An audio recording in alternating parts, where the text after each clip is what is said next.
Hi ಎಲ್ಲರಿಗೂ ಶುಭೋದಯ. ನಾನು ಇಲ್ಲಿ ತನಕ ಪ್ರತಿ ಸಲ ಏನು ಮಾಡ್ತಿದ್ದೆ, ಸಬ್ಬಸಿಗೆ ಸೊಪ್ಪನ್ನು ಬೇಳೆ ನೆನೆಸಿಟ್ಟು ಮಾಡ್ತಿದ್ದೆ. ಹೌದಾ, ಇವತ್ತು ಬೇಳೆಯನ್ನು ಏನು ಮಾಡಿದ್ದೀನಿ, ಕುಕ್ಕರಲ್ಲಿ 3 ವಿಸಲ್ ಹಾಕಿಸ್ಕೊಂಡಿದ್ದೀನಿ. ಆಲ್ರೆಡಿ ಬೇಳೆಯನ್ನು ಬೇಯಿಸಿಟ್ಕೊಂಡಿದ್ದೀನಿ. ಬೇಯಿಸಿಟ್ಟಿರೋ ಬೇಳೆಗೆ ಸಬ್ಬಸಿಗೆ ಸೊಪ್ಪನ್ನು ಸೇರಿಸಿಬಿಟ್ಟು ಏನು ಮಾಡ್ತಾಯಿದ್ದೀನಿ, ಪಲ್ಯ ಮಾಡ್ತಾಯಿದ್ದೀನಿ. ಹೌದಾ, ಅದಕ್ಕೆ ಬೇಕಾಗಿರೋ ಇಂಗ್ರೀಡಿಯೆಂಟ್ಸ್, ನಾನು ಹಸಿ ಮೆಣಸಿನ್ಕಾಯನ್ನು ಮಿಕ್ಸಿಯಲ್ಲಿ ರುಬ್ಕೊಂಡಿದ್ದೀನಿ.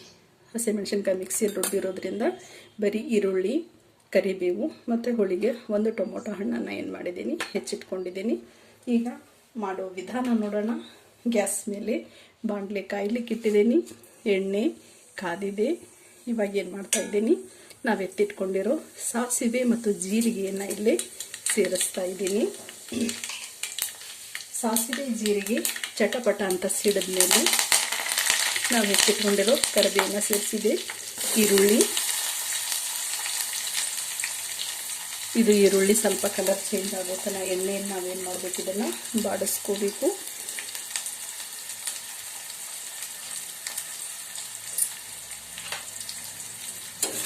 ಆ್ಯಕ್ಚುಲಿ ಬೇಳೆ ಚೆನ್ನಾಗಿ ಬೆಂದಿರೋದ್ರಿಂದ ಸೊಪ್ಪು ಇದೆಲ್ಲನೂ ಕ್ಲೀನಾಗಿ ನಾವು ಬೇಯಿಸ್ಕೊಂಡ್ಬಿಟ್ಟು ಲಾಸ್ಟಿಗೆ ಏನು ಮಾಡಬೇಕು, ಬೆಂದಿರೋ ಬೇಳೆಯನ್ನು ಸೇರಿಸಬೇಕು.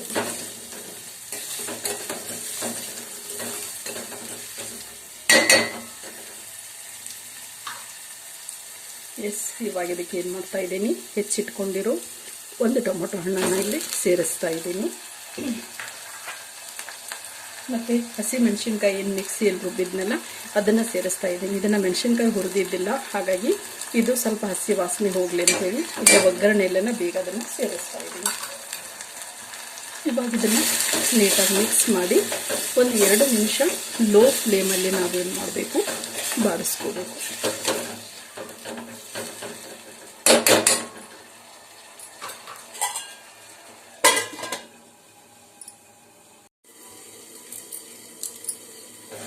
ಲೋ ಫ್ಲೇಮಲ್ಲಿ ಏನಿದೆ ಟೊಮೊಟೊ ಎಲ್ಲ ಹಾಕಿಟ್ಟಿದ್ನೆಲ್ಲ ಇವಾಗಿದು ಚೆನ್ನಾಗಿ ಬೆಂದಿದೆ. ಇವಾಗ ಇದು ಉಳಿದ ಸಾಮಗ್ರಿಗಳನ್ನು ಸೇರಿಸ್ತಾ ಇದ್ದೀನಿ. ರುಚಿಗೆ ತಕ್ಕಷ್ಟು ಉಪ್ಪು, ಅರಿಶಿನ ಪುಡಿ. ಹೌದಾ, ಇನ್ನು ನಾವು ಹೆಚ್ಚಿಟ್ಕೊಂಡಿರೋ ಕ್ಲೀನಾಗಿ ತೊಳೆದು ಸಣ್ಣದಾಗಿ ಏನು ಮಾಡಿದ್ದೀನಿ, ಇದನ್ನು ಸಬ್ಬಸಿಗೆ ಸೊಪ್ಪನ್ನು ಹೆಚ್ಚಿಟ್ಟಿದ್ದೀನಿ, ಅದನ್ನು ಮಿಕ್ಸ್ ಮಾಡ್ತಾ ಇದ್ದೀನಿ. ಸಬ್ಬಸಿಗೆ ಸೊಪ್ಪು ಸಹಿತ ಕ್ಲೀನಾಗಿ ಸ್ವಲ್ಪ ಬೆಂದ ಮೇಲೆ ಲಾಸ್ಟಿಗೆ ನಾವು ಬೇಳೆ ಸೇರಿಸಬೇಕು. ಆ್ಯಕ್ಚುಲಿ ಬೇಳೆ ಹೆಸರು ಕಾಳೆಲ್ಲ ನೆನೆಟ್ಟು ಹಾಕಿದರೆ ಅದು ಕುದಿಲಿಕ್ಕೆ ಟೈಮ್ ಬೇಕು, ಹಾಗಾಗಿ ಒಗ್ಗರಣೆಯಲ್ಲಿ ಅದನ್ನು ನಾವು ಕುದಿಸ್ತೇವೆ. ಬಟ್ ಆಲ್ರೆಡಿ ಇದನ್ನು ನಾನು ತೊಗರಿಬೇಳೆ ಬೇಯಿಸಿಟ್ಟಿರೋದ್ರಿಂದ ಇದೆಲ್ಲವೂ ಸಾಮಗ್ರಿ ಬೆಂದ ಮೇಲೆ ಲಾಸ್ಟಿಗೆ ಏನು ಮಾಡ್ತೀವಿ, ಬೇಳೆಯನ್ನು ಸೇರಿಸ್ತೇವೆ. ಇದು ಸೊಪ್ಪು ಸಹಿತ ಇವಾಗ 1-2 ನಿಮಿಷ ಲೋ ಫ್ಲೇಮಲ್ಲಿ ಏನಾಗಬೇಕು, ಚೆನ್ನಾಗಿ ಒಗ್ಗರಣೆ ಜೊತೆ ಮಿಕ್ಸ್ ಆಗಬೇಕು ಎಲ್ಲ ಸಾಮಗ್ರಿಗಳ ಜೊತೆಗೆ.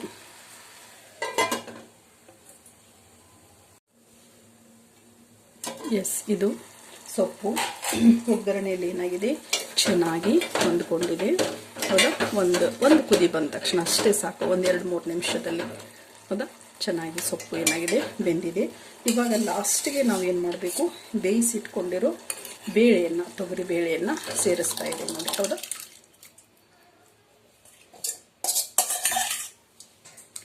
ಇದನ್ನು ಕ್ಲೀನಾಗಿ ಮಿಕ್ಸ್ ಮಾಡಿಬಿಟ್ಟು, ನಿಮ್ಗೆ ಇಷ್ಟು ಗಟ್ಟಿ ಬೇಕಂದ್ರೆ ಇಷ್ಟೇ ಗಟ್ಟಿ ಮಾಡ್ಕೊಳ್ಳಿ. ಆ್ಯಕ್ಚುಲಿ ಇದು ತಣ್ಣಗಾದ್ಮೇಲೆ ಏನಾಗುತ್ತೆ, ಸ್ವಲ್ಪ ಗಟ್ಟಿ ಆಗುತ್ತೆ. ಹಾಗಾಗಿ ಇವಾಗಲೇ ಇನ್ನು ಅಗತ್ಯಕ್ಕೆ ತಕ್ಕಷ್ಟು ಇನ್ನೊಂದು ಸ್ವಲ್ಪ ನೀರನ್ನು ಸೇರಿಸ್ಬಿಟ್ರೆ ಏನಾಗುತ್ತೆ, ಇದು ರೊಟ್ಟಿ, ಚಪಾತಿ ಮತ್ತು ರೈಸ್ ಜೊತೆನ ನೀವೇನು ಮಾಡ್ಬೋದು, ಇದನ್ನು ಬಳಸ್ಬೋದು. ತುಂಬ ರುಚಿಯಾಗಿರುತ್ತೆ. ಸಬ್ಬಸಿಗೆ ಸೊಪ್ಪಿನ ಸುವಾಸನೆ ಅಂತೂ ತುಂಬ ಚೆನ್ನಾಗಿರುತ್ತೆ. ಹೌದಾ, ನಾನಿವಾಗ ಮಿಕ್ಸಿ ಜಾರಿಗೆ ಹಸಿ ಮೆಣಸಿನ್ಕಾಯಿ ಹಿಡಿದಿದ್ನಲ್ಲ ಅದನ್ನೇ ಸ್ವಲ್ಪ ತೊಳೆದಿಲ್ಲೇ ಸೇರಿಸ್ತಾ ಇದ್ದೀನಿ. ಹೌದಾ, ಇಷ್ಟು ಸಾಕು. ಇದು ಒಂದು ಕುದಿ ಬಂತು ಅಂತ ಹೇಳಿದ್ರೆ ಇವತ್ತಿನ ನಮ್ಮ ಸಬ್ಬಸಿಗೆ ಸೊಪ್ಪಿನ ಪಲ್ಯ ಏನಾಗುತ್ತೆ, ರೆಡಿ ಆಗುತ್ತೆ. ತುಂಬ ಸಿಂಪಲ್ ಇದೆ. ಹೌದಾ, ತೊಗರಿಬೇಳೆನ ಮೊದಲೇ ಏನು ಮಾಡಿದ್ದೆ, ನಾನು ಕುಕ್ಕರಲ್ಲಿ ಬೇಯಿಸಿಟ್ಕೊಂಡಿದ್ದೆ.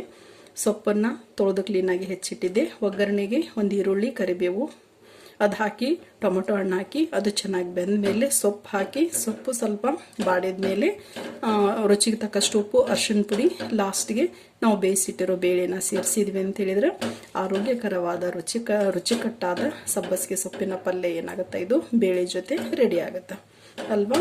ಎಸ್, ಇವತ್ತಿನ ರೆಸಿಪಿ ನಿಮಗೆಲ್ಲರಿಗೂ ಇಷ್ಟ ಆಗಿದೆ ಅಂತ ಭಾವಿಸ್ತಾ ಇವತ್ತಿನ ವಿಡಿಯೋವನ್ನು ಏನು ಮಾಡ್ತಾ ಇದ್ದೀನಿ, ಮುಗಿಸ್ತಾ ಇದ್ದೀನಿ.